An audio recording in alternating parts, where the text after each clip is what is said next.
It is apparently the wrong time of day to film this. RIP. But we're gonna do it anyway. So hi, my name is Megan, and this is Everything Lit.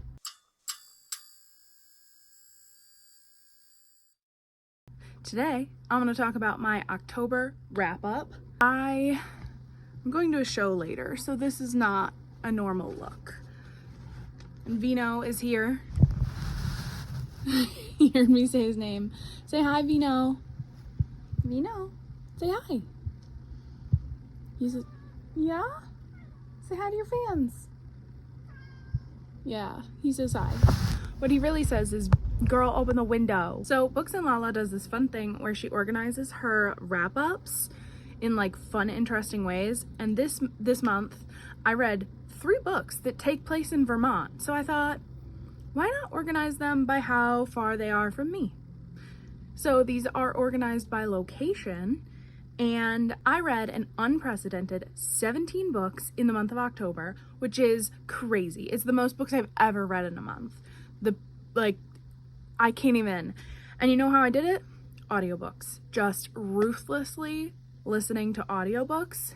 And I think I actually burned myself out on audiobooks a little bit because I was just like, listen, free moment, listening to audiobooks, cleaning my room, audiobooks, at work, working on PowerPoints, audiobooks. And now I need to listen to some T-Swizzle. So that's what I'm doing. Starting with books that take place in a world other than ours is The Kraken Sacrifice, and that is by Katie Robert. It is a romance. I gave it 4 stars. It is about Catalina, who makes a deal with a demon to serve 7 years in this demon realm. And so she gets auctioned off, and the person who gets her is a kraken with tentacles, you know. It's a very simple romance about them dealing with their issues and learning to figure each other out and falling in love and having lots of sex. It was okay. I think I expected more from it. I expected more from the writing. I expected it to be kinkier. For a book with lots of tentacles and a man with tentacle hair, it was surprisingly tame. Gonna put it out there. I don't think that the tentacles were used to their full potential. And that's a bummer, because why did I pick this up if not to, read about some tentacles? So I gave it 4 stars. It was still enjoyable. The sex was still smoking hot. It's Katie Robert, but it didn't live up to that promise of the premise like we've talked about. I read Eva Evergreen, Semi-Magical Witch by Julie Abe, and this is a middle grade. I gave it 5 stars. It was super cute, super sweet, very cozy.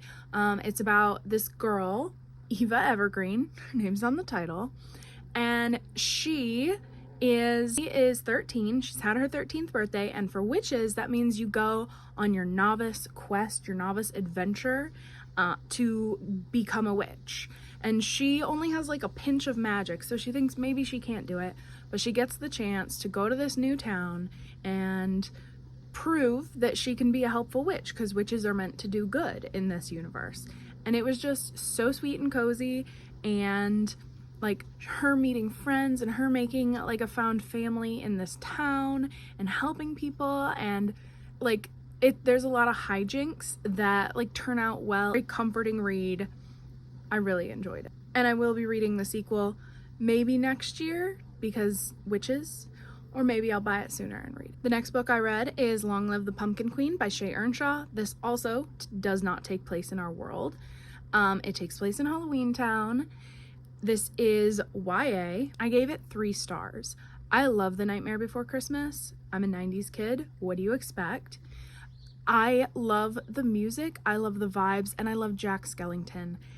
I don't love Sally as much, and I never really have, but I thought, oh, this will be great. I'll get to like see Sally's story, see a continuation.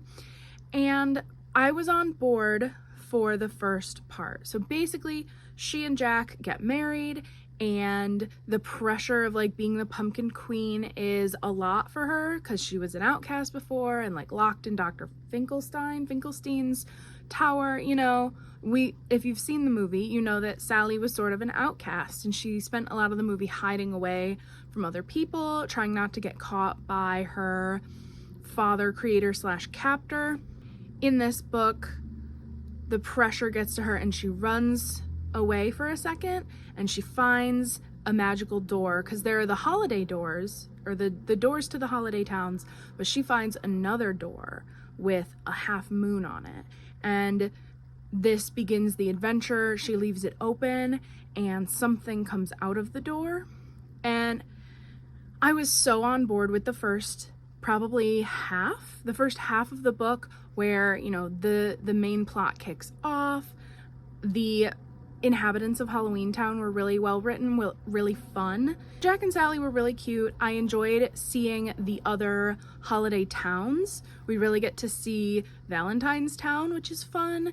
But then something happens in the first half, like, oh, and the villain is super creepy, super spooky, absolutely fantastic, very ominous. But then when Sally is trying to fix this problem, there's a twist, and I talk about it. If you want spoilers, I talk about it in my vlog for Weekend Ween, because I did finish this during Weekend Ween. So if you want spoilers, I'll link that on the screen. But that mid twist just ruined this for me, honestly. Absolutely ruined it. I don't think it was necessary.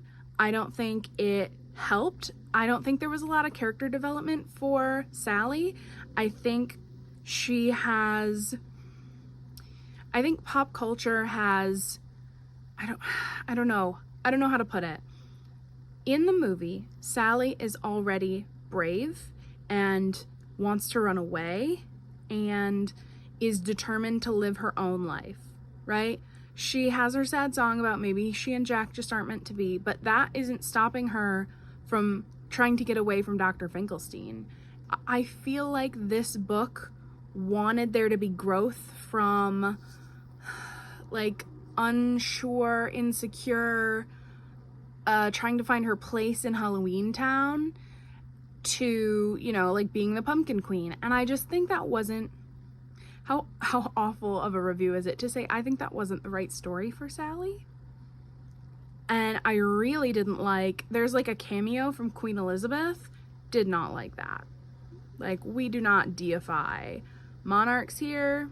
No, thank you. So unfortunately, this was a 3-star for me. I'm really bummed about it. Editing Megan, here to say I forgot an entire book, and that was Nothing But Black and Teeth by Cassandra Shaw, or Cassandra Caw, however they pronounce it, because it was bad. I forgot about it because it was bad.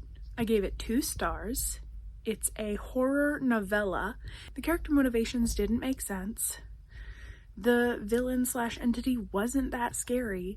I could not keep track of these characters' relationships. Like, it was bad, and it has a really low rating on Goodreads, and I did not know that. So I'm glad I got the audiobook instead of buying it. Ugh. That's your update. That's the 17th book. Back to you, past Megan. Moving closer, but only slightly, this does take place in our world, technically. This is Warlock Holmes, A Study in Brimstone by G.S. Denning. I listened to this on audio. It is a horror comedy. I wouldn't call it horror. Maybe mystery comedy.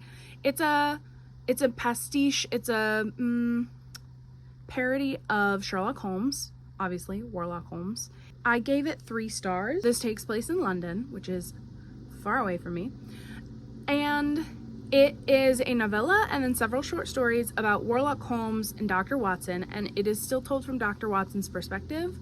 But in this case, Watson is the genius and the one good at observing and putting pieces together, and Warlock Holmes is a supernatural entity that is kind of, I don't want to, like, the back says he's an idiot, so I guess he's kind of an idiot, but he's a supernatural entity and has powers and does experiments, and Lestrade is a vampire, and Gregson becomes Grogson, and he's like an ogre.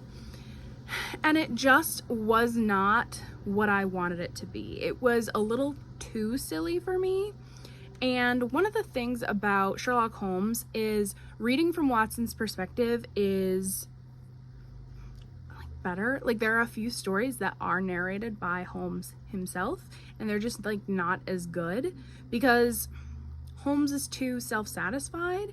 He's too, I don't want to say arrogant, but like, yeah. And so reading from this Watson, who was kind of like Holmes and arrogant, just wasn't as enjoyable. The mysteries, let me say, what I did like was some of the twists on the classic Conan Doyle stories, like The Adventure of the Speckled Band is a very well-known Holmes story that involves like a snake. And in this, it was called The Adventure of the Eckled and you kind of figure out throughout the story what, like, it's not the speckled band this time, it's something else, and there was a supernatural twist, and I think that might have been my favorite out of the stories in this, just because I knew the original story so well, and the way it played on that was enjoyable. I will also say I don't love A Study in Scarlet, and A Study in Brimstone like parodies that, so maybe that's also part of it. Like, I wasn't working with a Holmes story that I really enjoy anyway. This is a whole series. I don't think I'm going to continue with the series. The audiobook I listened to was like a full cast. It was called like Great Audio, a movie for your mind. So it had sound effects, it had music, it had a full cast of characters. The audiobook was really enjoyable. I just didn't like the stories overall. Coming a little closer, we are in the US with this, The Last House on Needless Street. This takes place in Washington State. This is by Catriona Ward. And this was the first book I read this month, and it was phenomenal. Absolutely 5 stars. It's a sort of psychological thriller. It's often considered horror. Absolutely fantastic. Phenomenal. I talk about it in my vlog. I'll link that down below as well. I read this the first weekend of October and vlogged it. Holy crap. I have not been able to stop thinking about this book like days afterwards. Like, I went out and bought the physical copy because I did listen to it on audio. How do I describe this? This is told in 3 points of view. We have Ted, who something is not quite right with him. He talks about there are gods in the forest, and he has a daughter that he's trying to help, and he's just trying to live his life. We have Dee, who her sister disappeared 10 years ago when her family was on vacation, and she thinks that Ted had something to do with it, so she moves in next door to Ted. And then there's Ted's cat, Olivia, and she just wants to help Ted and make him happy, and she is obsessed with the tabby cat that walks by at a certain time every day.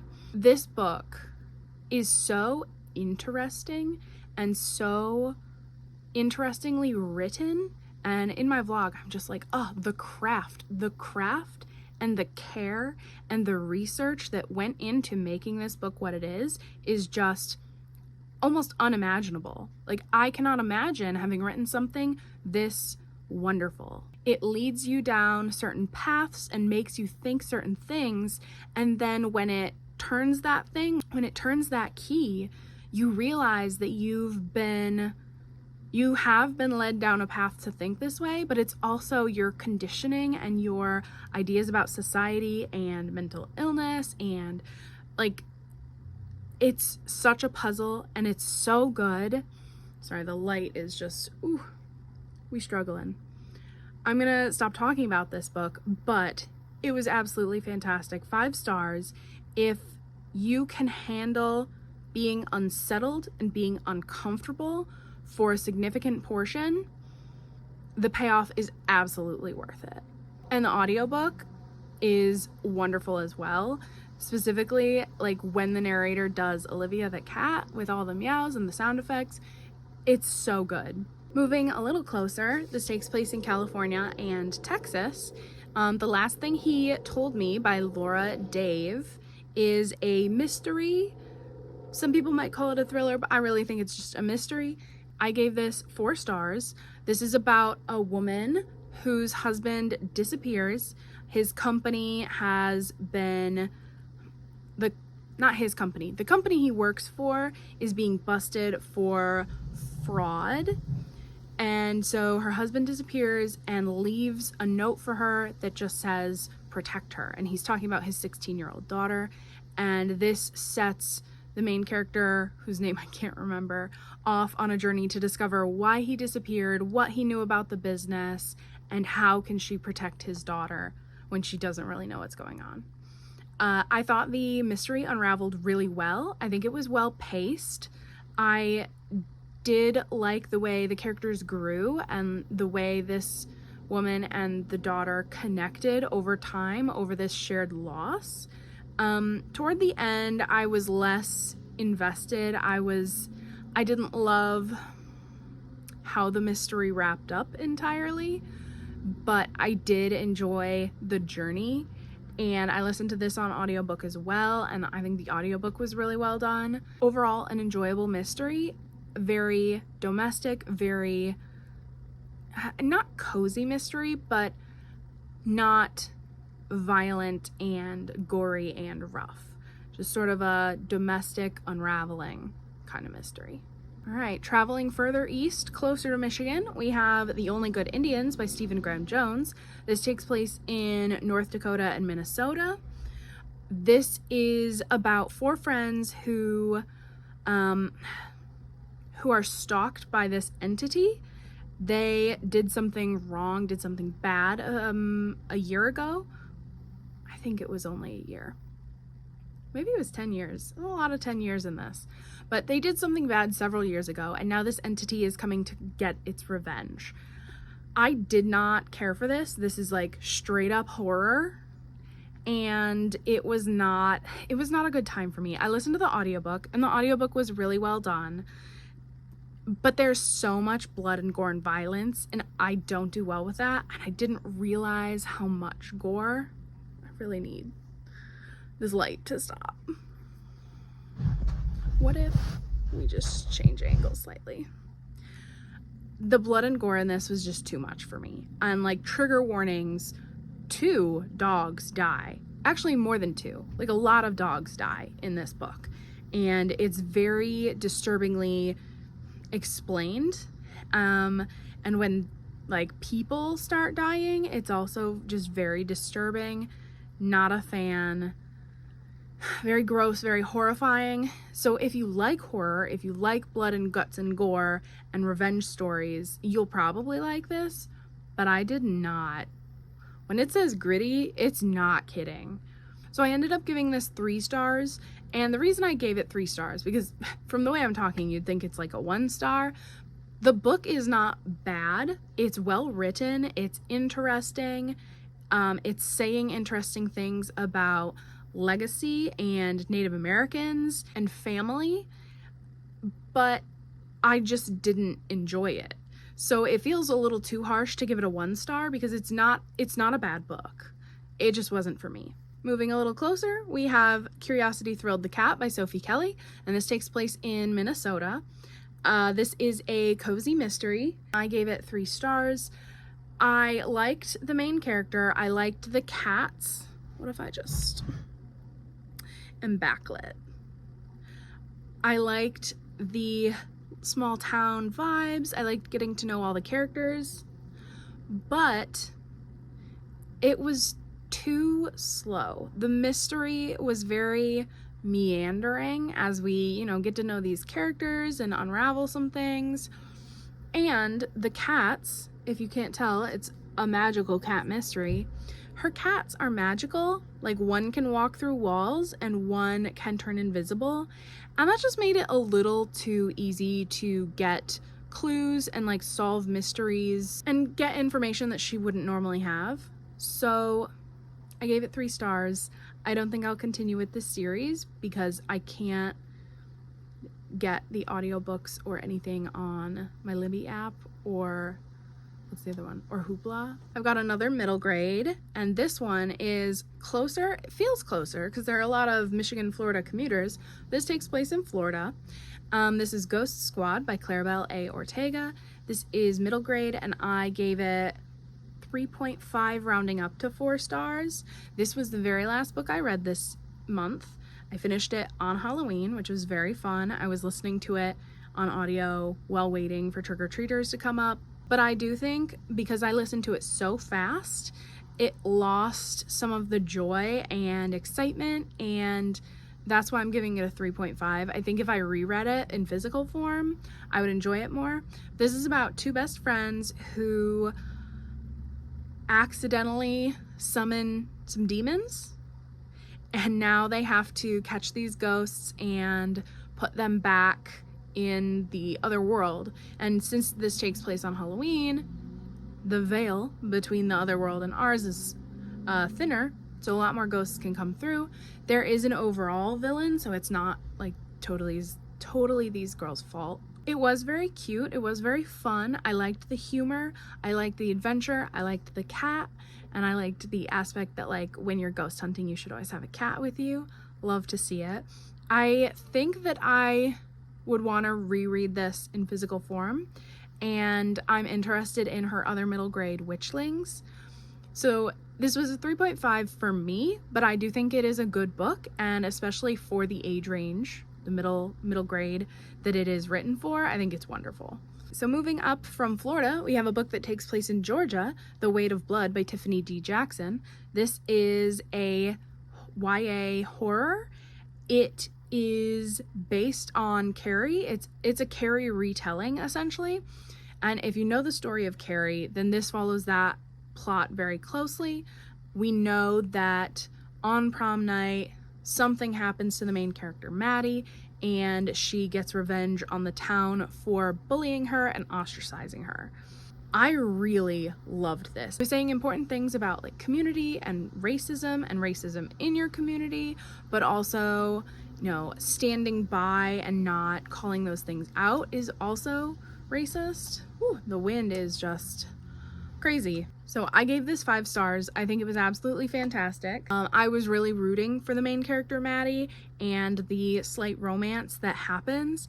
I do think there's an element to the romance that I was kind of hesitant about and not on board with, but overall, I think that Tiffany D. Jackson did a really good job of doing a retelling of Carrie, while also changing enough things that it did feel new and it did feel fresh. I will say, because it's a retelling, I knew where the plot was gonna go, so it wasn't so much about how things went. No, it wasn't so much about what went down, it was about how things went down, if you know what I mean. Now we get into the inspiration for this video. I read 3 books that took place in Vermont, because Vermont is inherently spooky. I know, I've been there.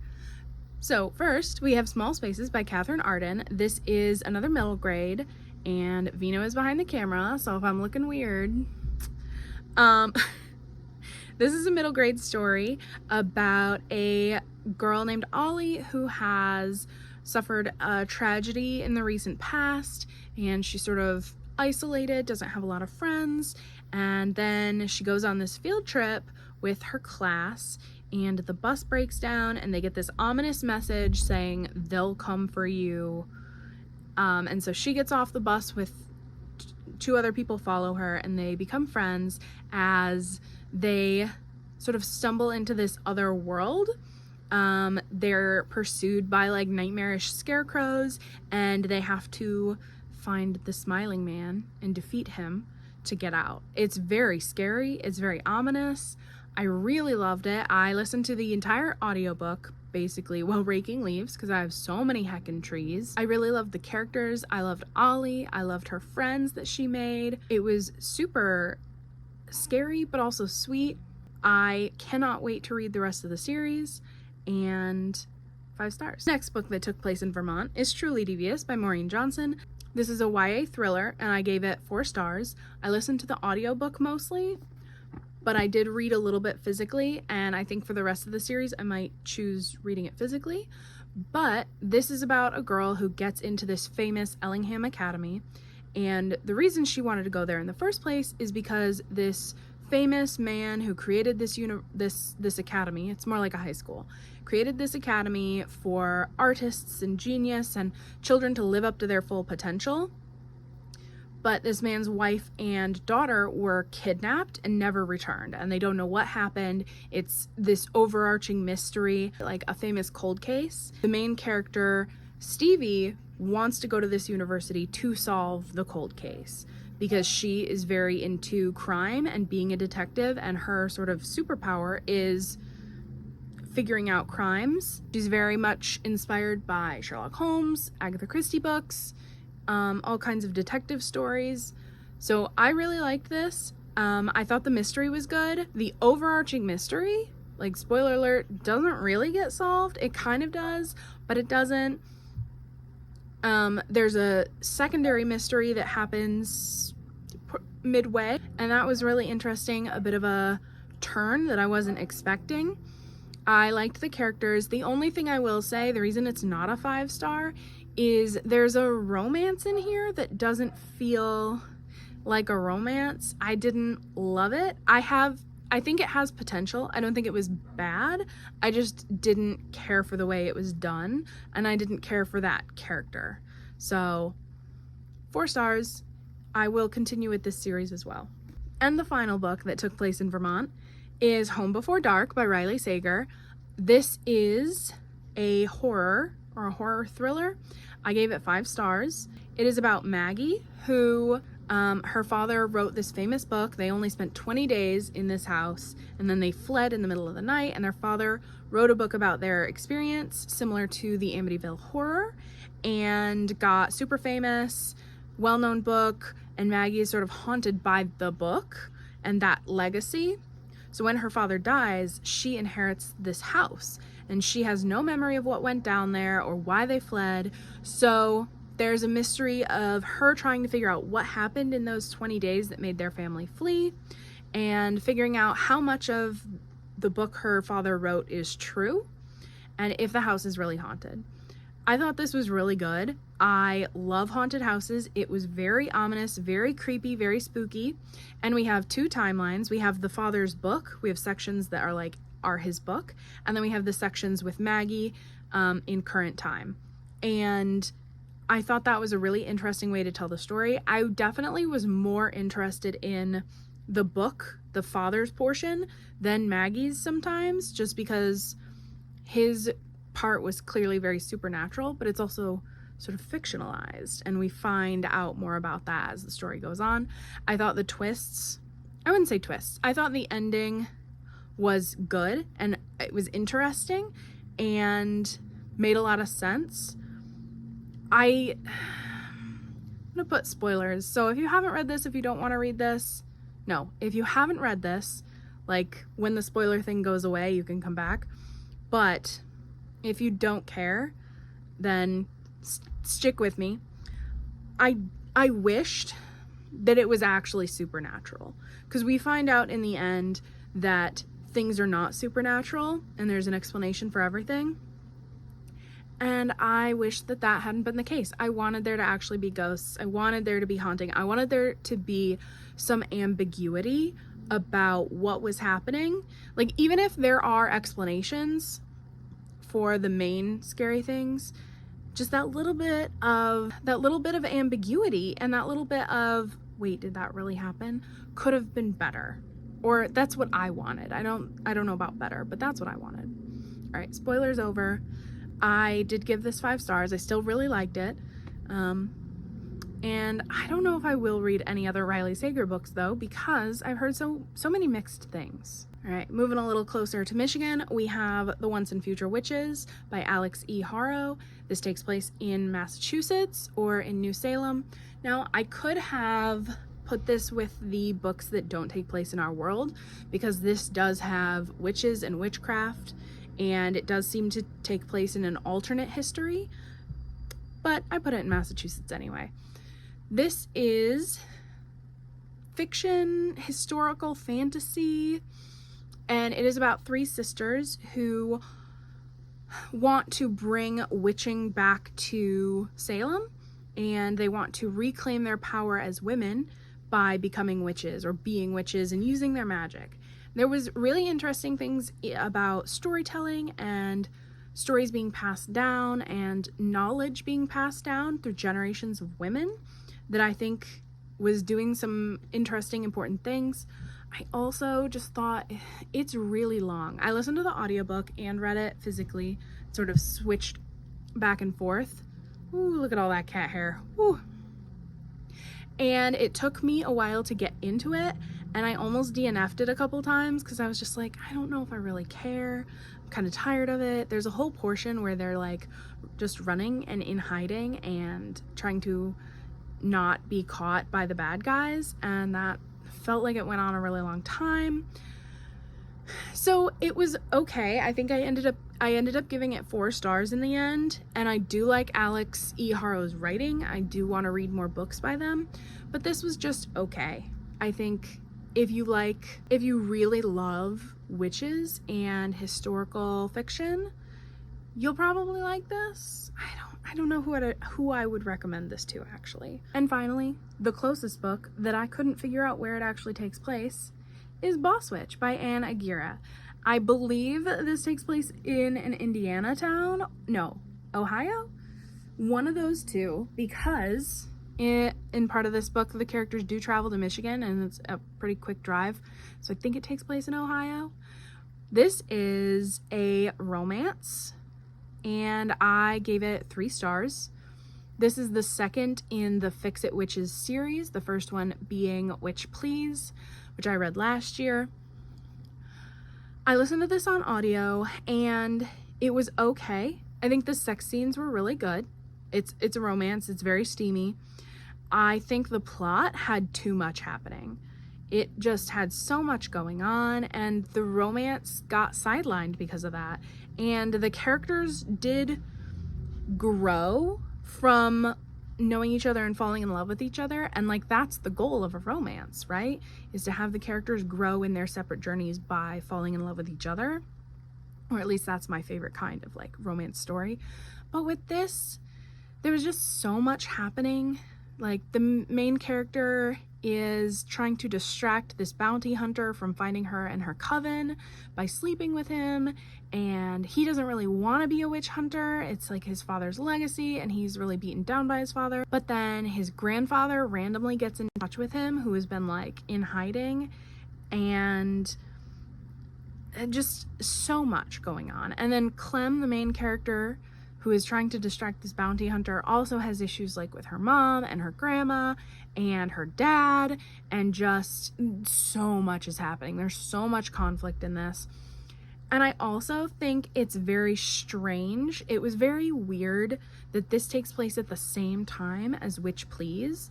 So some of the conflicts in that book are also in this book, and I couldn't remember like how it got resolved in Witch Please, and it just made for a really weird reading experience. I don't know if I'm gonna read the 3rd book in this series. I'm curious about it. I don't think I would buy it. I think I would listen to it on audio, but that's another one where in the epilogue of this book we find out like the end game of book 3. So you just spoiled the 3rd book in your series? Why would you do that? All right, so that was all the books I read in October. Holy smokes. I did finish The It Girl in October, but that's in my September wrap up, so I can link that as well. Thanks for watching. This is probably a long one because I read so many books. If you liked this, if you want to see more of me, if you want to see more of what I read, go ahead and like, subscribe, click the bell thing, you know, do whatever you want. And I'll see you soon. Bye.